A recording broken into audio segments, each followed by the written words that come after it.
And I'm Veronica Arnone. And we are Talk Back for Teens. Now, guess what? Talk Back for Teens is giving away Books. We have 3 books here for you. Kimani's Truth, Getting Played, Sister Souljah, Midnight, sequel, And Shiver. Yeah, so if you ever read the beginning of Sister Souljah Midnight, you know this is a good, enticing book that you should read again. And then get the sequel right here, Talk Back for Teens. Hashtag us Sister Souljah at our Instagram, our Facebook, or our Twitter. And we will contact you about receiving this book for absolutely nothing of cost. If you're a fan of that Teen Wolf show that's going off right now, this book is for you. It's a teenage romance with shivers, and I read it's the going to make first you 3 excited. pages. Awesome. Amazing book for you guys to check out. Hashtag Shiver. Yeah, that one seems really good. Like, it's a girl who falls in love with a wolf. We never heard that story before. It's like totally original. And this is Kimani's Truth, Getting Played. I bet you it's like a cool high school story about a girl who gets played or something. But it seems so awesome. Please hashtag us Getting Played at our Twitter, Instagram, or Facebook, and you can get this book for absolutely $0 cost. Thank you. Jordan A. Smith. Veronica Arnone. Talk Back for Teens. Thanks. Hello, my name is Jordan A. Smith. And I'm Veronica Arnone. And we are Talk Back for Teens Youth News. So I have a bunch of news for you guys today, likewise. I do too. But before we get into our youth news, we want to remind you to contact us if you have any questions and thoughts about our youth news that we will share with you momentarily. Hit us up on Facebook, Instagram, Twitter, and hashtag us youth news. And perhaps even our website, talkbackforteens.com.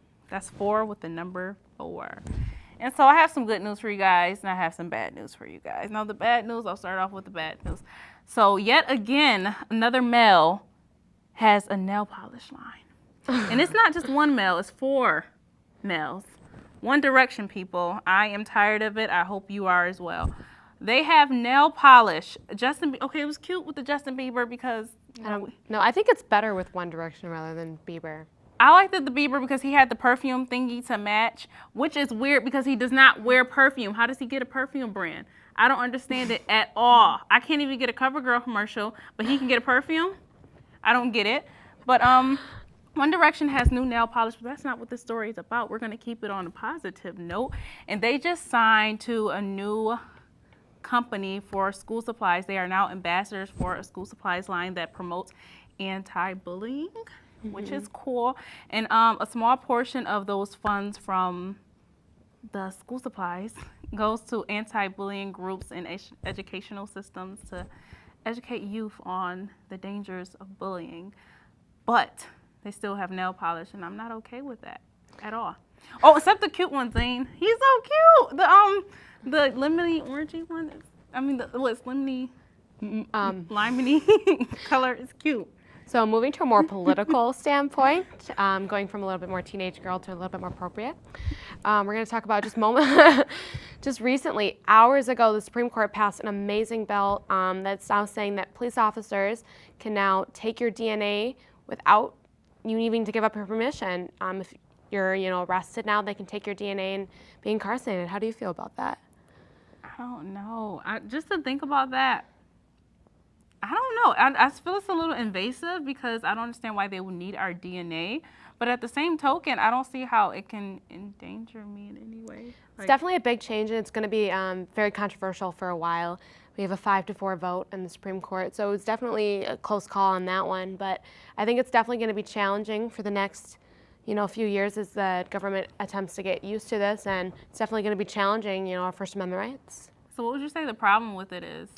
I think that the problem with it is people don't want to have to give up their, similar to their Miranda rights, they're going to have to come back and discuss, well, I don't want to give my DNA without my permission or without my rights. Yeah. And the Supreme Court rules, you have to, unless you'd like to stay in jail. So I think it's definitely going to be an issue. I think there's going to be positives involved.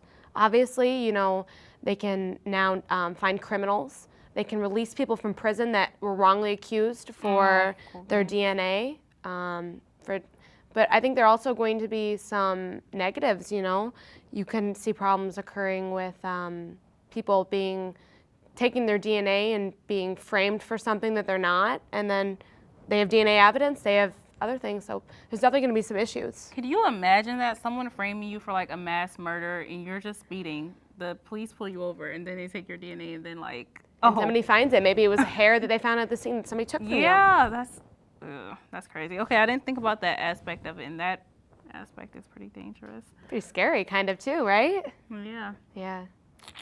So I have a little more news for you guys today.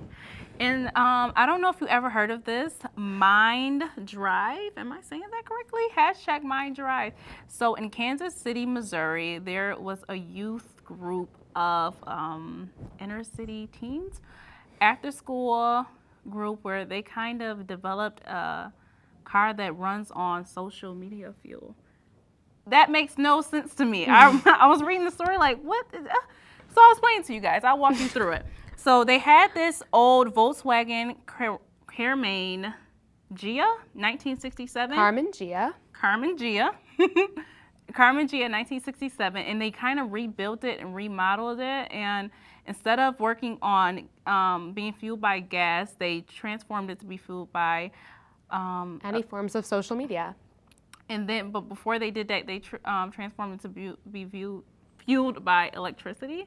And then they did the social media attachment to it. So before they get into the car, before they drive, before they move to their next destination, they have to hashtag Mind Drive. And in order to give them fuel that they can make it to their destination, you will like it, or you will, I don't know, retweet it or something, because they put it on Twitter, they put it on Facebook, they put it on Instagram, and that's how you keep the car going.